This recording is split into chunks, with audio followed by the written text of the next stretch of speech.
Hello everyone, welcome back to Alliance IAS Academy's online platform regarding the current affairs of 2021.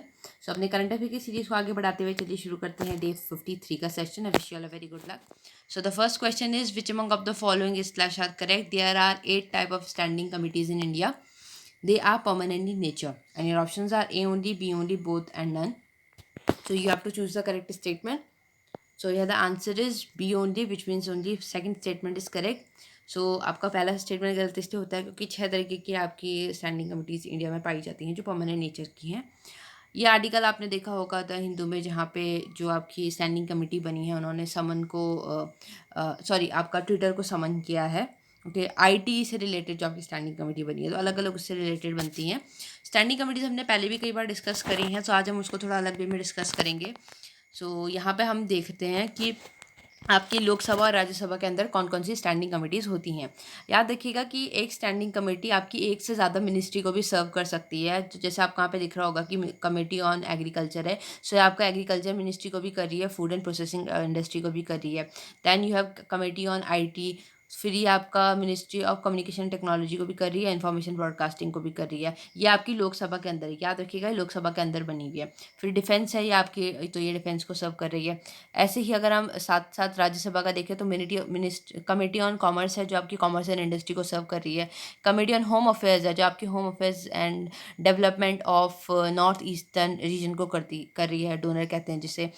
फिर committee on human resource development है जो कि आपके youth affairs of human resource development को सर्व कर रही है. सो एक तरफ आपका राज्यसभा है, एक तरफ आपका लोकसभा है. नेक्स्ट आते हैं फिर यहाँ पे आपका कमेटी ऑन एनर्जी है जो आपकी लोकसभा में है. ओके, और राज्यसभा में वहीं आपको देखने को मिल रही है committee on industry. Then we have committee on external affairs, और इधर की तरफ अगर हम देखते हुए चले तो committee on science and technology. Committee on finance आपकी लोकसभा में है, याद रखिएगा. और committee on transport and tourism आपकी राज्यसभा में है. आप एक बार इनकी मिनिस्ट्रीज भी अच्छे से पढ़ सकते हैं. फिर आता है हमारे पास committee on food consumer affairs and public distribution, ये आपकी हो गई लोकसभा में. ओके, और committee on health and family welfare ये होगी आपकी राज्यसभा में. कमेटी ऑन लेबर हो गई, कमेटी ऑन पेट्रोलियम हो गई, ये लोकसभा में हो गई. फिर हमारा राज्यसभा में एक लास्ट देखने को मिलती है committee on personnel public grievances, law and justice. फिर उसके बाद आपको राज्यसभा में देखने को नहीं मिलती हैं. फिर कमेटी ऑन रेलवेज लोकसभा में है, committee on urban development, committee on water resources, committee on chemical and fertiliser. फिर उसके साथ ही हमको committee on rural development, committee on coal and steel, committee on social justice and empowerment. So ये सब आपको लोकसभा में देखने को मिलती है, राज्यसभा में नहीं देखने को मिलती हैं. नेक्स्ट क्वेश्चन की तरफ बढ़ते हैं. Which among of the following is incorrect? The Wassenaar arrangement is a voluntary export control regime. The arrangement, formally established in 1996, has 42 members who exchange information on the transfer of conventional weapons and dual-use goods and technologies. Its members comprise mostly NATO and European Union states, and last is none of the above. So आपको incorrect बताना है. International relation जो हम cover करते हैं, सो उसमें आपका फिर ये क्वेश्चन बन जाता है. इसका आंसर होगा आपका डी, विच मीन्स आपका थर्ड. कोई भी स्टेटमेंट गलत नहीं है, सारे स्टेटमेंट सही हैं. सो एक एक करके देखते हैं स्टेटमेंट. तो पहला स्टेटमेंट जहाँ पे ये कहते हैं कि ये आपका वॉलंटरी एक्सपोर्ट रिजीम है, बिल्कुल ठीक है, कंट्रोल करता है. 1996 में बना था, बिल्कुल ठीक है. 42 मेंबर्स हैं इसके. और ये आपका जितना भी आपका इंफॉर्मेशन एक्सचेंज होगा किस चीज़ से रिलेटेड, आपका कन्वेंशनल वेपन और उनकी टेक्नोलॉजी से रिलेटेड भी. ओके, सो यहाँ पे उसको कंट्रोल करते हैं, उसको मॉनिटर करते हैं. इसके जो मेंबर्स हैं मोस्टली नाटो और यूरोपियन यूनियन देखने को मिलते हैं. तो यहाँ पे आप ध्यान रखिएगा कि उन्होंने बोला है कि कंप्राइज मोस्टली नाटो, ऐसा नहीं बोला है कि पूरी तरीके से नाटो यूरोपियन यूनियन ही है, तो ये ऑप्शन आपका गलत हो जाता. लेकिन उन्होंने बोला है कि मोस्टली आपको नाटो यूरोपियन यूनियन से दिखते हैं, तो ये ऑप्शन सही हो जाता है. डुअल यूज़ का मतलब यहाँ पे ये हो जाता है कि आप उसको मल्टीपर्पज़ में यूज़ करें, मतलब आप उसको पीसफुल मीन्स में भी यूज़ कर सकते हैं और मिलिट्री मीन्स में भी यूज़ कर रहे हैं टेक्नोलॉजी का. ओके, सो ये इसी को कंट्रोल करता है, किस तरीके से इंटरनेशनल सिक्योरिटी और स्टेबिलिटी को प्रमोट करेगा, ट्रांसपेरेंसी लेके आएगा, रिस्पॉन्सिबिलिटी भी लेके आने की कोशिश कर रहेंगे, जो कि आपके कन्वेंशनल आर्म्स को किस तरीके से हैंडल करना है, किस तरीके से टेक्नोलॉजीज़ का एक्सचेंज करना है. इसका सेक्रेटरीट आपका वियना ऑस्ट्रिया में है. 42 मेंबर्स हैं इसके, और यहाँ पे आपका पार्टिसिपेशन नेशनल पॉलिसीज़ के थ्रू होगा। ये सब आपके काफ़ी जेन्युइन स्टेटमेंट्स हैं, आप इसको एक बार पॉज करके पढ़ सकते हैं। इम्पॉर्टेंट ये हो जाता है कि इससे पहले आपका जो ये किसका सक्सेसर आपकी अरेंजमेंट है, ये आपका coordinating committee for multilateral export control जो था, जो कि आपका कोल्ड वॉर एरा में बना था, उसका सक्सेसर है ये। ओके, तो यहाँ पे इनके पास ऊपर से एक लिस्ट भी रखी गई है जहाँ पे उन डॉक्यूमेंट्स की जो आपके dual use goods and technology से रिलेटेड है। यहाँ पे आपका एक डिसीजन मेकिंग बॉडी है। ओके, उसकी जो आपकी चेयरमैनशिप है वो रोटेट करती है जो पार्टिसिपेटिंग स्टेट्स हैं उनके बीच में। इंडिया ने जो इसे साइन करा है, ये इम्पॉर्टेंट हो जाता है। इंडिया यहाँ पे 42nd मेंबर के उससे यहाँ पे आपका एडमिट हुआ था, और इंडिया ने आपका डुअल यूज़ को भी रिकॉग्नाइज कर रखा है, डुअल यूज़ टेक्नोलॉजी को भी रिकॉग्नाइज कर रखा है। So there is exchange of notes when countries meet in such arrangement, so India will gain access to high technology and will help to address the demand of its defence and space sector. ऐसे arrangements या ऐसी treaties को sign करने का फ़ायदा ये होता है कि इंडिया जो हाई टेक्नोलॉजी होती है उसके एक्सचेंज में, ओके, उसका अच्छे से इम्पोर्ट कर सकता है, अपने उसमें उसका यूज़ कर सकता है अपनी टेक्नोलॉजी में, अपने डिफेंस और स्पेस सेक्टर में। नेक्स्ट क्वेश्चन देखते हैं, which among of the following is slash are correct, the president of general assembly of United Nation is elected each year by assembly to serve a 1 year term of office. The General Assembly is main deliberative, policy making and representative organ of United Nation.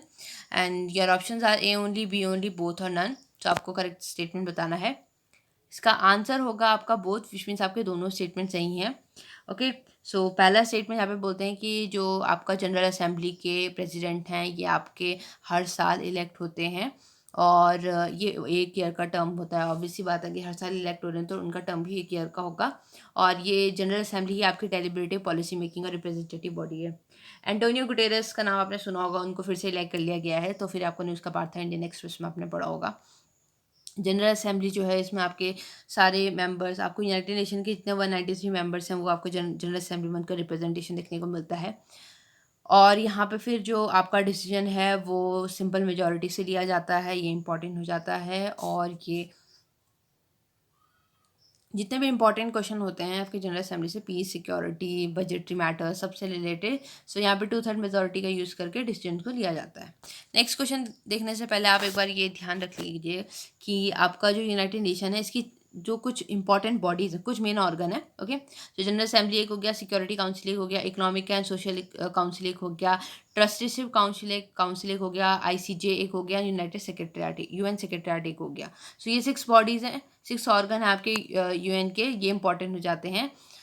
Next question की तरफ बढ़ते हैं। Jalgaon banana which is a GI tag which is geographically indication certified is from Maharashtra, Gujarat, Rajasthan, Punjab, कहाँ का है ये? सो आपका answer होगा यहाँ पे A, विच में से महाराष्ट्र का है। Okay, next question, which among of the following slash are correct, 2 important treaties were concluded in Allahabad between Robert Clive, Sirajuddaulah and Shah Alam II. The Treaty of Allahabad with Mughal Emperor Shah Alam II made emperor a useful rubber stamp of the company. And your options are A only, B only, both or none. So you have to choose the correct statement. Last जो आपका lecture था उसमें आपका assignment तो नहीं था, हाँ last से प्रीवियस लेक्चर में आपका असाइनमेंट था ट्रीटी ऑफ इलाहाबाद। सो इसका आंसर होगा आपका बी, बोथ, विच मीन्स आपका नहीं, यहाँ पे आपका आंसर बोथ नहीं होगा, ये आई गेस गलत प्रिंट हो गया, क्योंकि ये आपका आंसर होगा बी ओनली, क्योंकि पहला स्टेटमेंट आपका गलत हो जाता है। ओके, पहला स्टेटमेंट गलत इससे हो जाता है क्योंकि अभी सिराजुद्दौला नहीं है। ओके, ये सुजाउद्दौला है। सिराजुद्दौला तो आपका प्लासी में मर चुका है कब का। ओके, सो आपका यहाँ पे सुजाउद्दौला होगा, तो आपका पहला स्टेटमेंट इसलिए गलत हो जाता है, और आपका ऑप्शन जो आंसर होगा यहाँ पे बी ओनली होगा। याद रखिएगा, इसका आंसर बी ओनली होगा। सो पहली ट्रीटी जो थी, treaty of Allahabad Robert Clive और सुजाउद्दौला के बीच में हुई थी, जो आपके अवध के थे। सो वहाँ पे उन्हें इलाहाबाद और कारा शाह आलम सेकंड को देना पड़ा, 50 लाख कंपनी को कंपनसेशन पे करना पड़ा। ओके, फिर जो आपका रॉबर्ट क्लाइव और शाह आलम सेकंड के बीच में हुआ था, तो वहाँ पे फिर इस तरीके से आपको ट्रीटी में ऐसे पॉइंट्स देखने को मिले जिससे पूरी तरीके से शो हो रहा था जो मुगल एम्परर है अब वो एक तरीके से रबर स्टैम्प बन चुका है कंपनी की। ओके, सो कंपनी पूरी तरीके से यहाँ पे अपना आप देखेंगे कि कंपनी जब भी बैटल ऑफ बक्सर को जीतने के बाद भी कंपनी ने अवध को एनेक्स नहीं करा।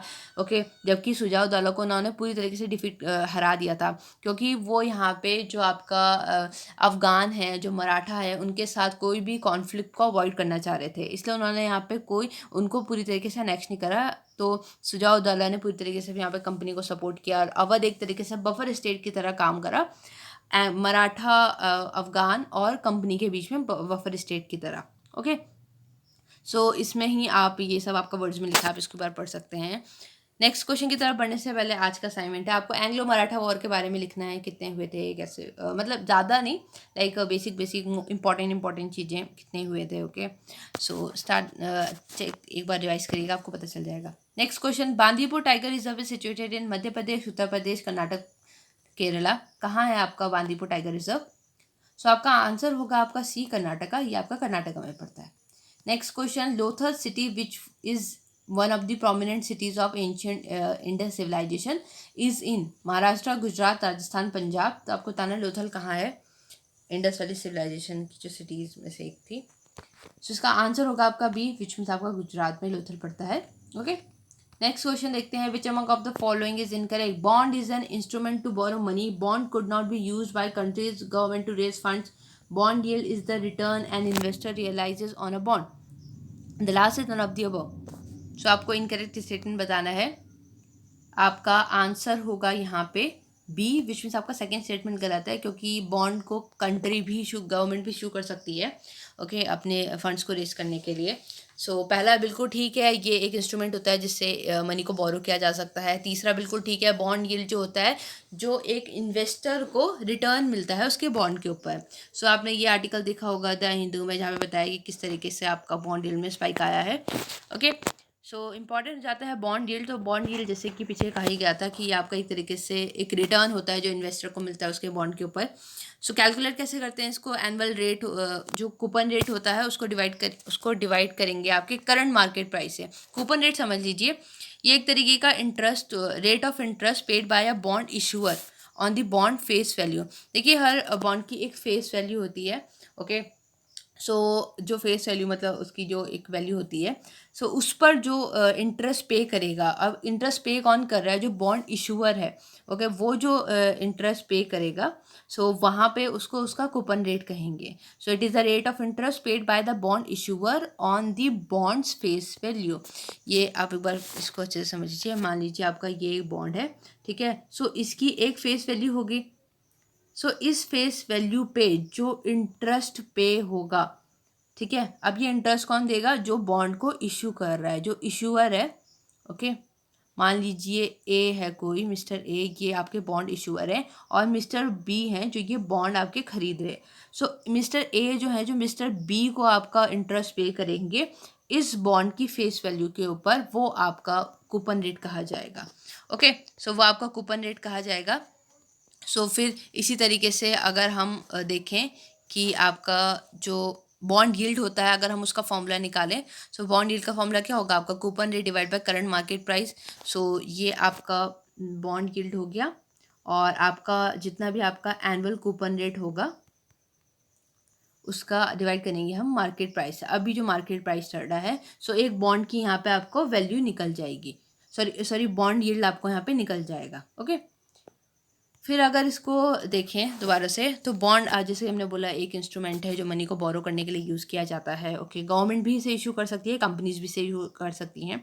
अब आप समझिए कि बॉन्ड प्राइस और बॉन्ड यील्ड के बीच में क्या डिफरेंस होता है। सो एक बेसिक सी आपको रिलेशन है, इससे आपको सारा ईजी हो जाएगा।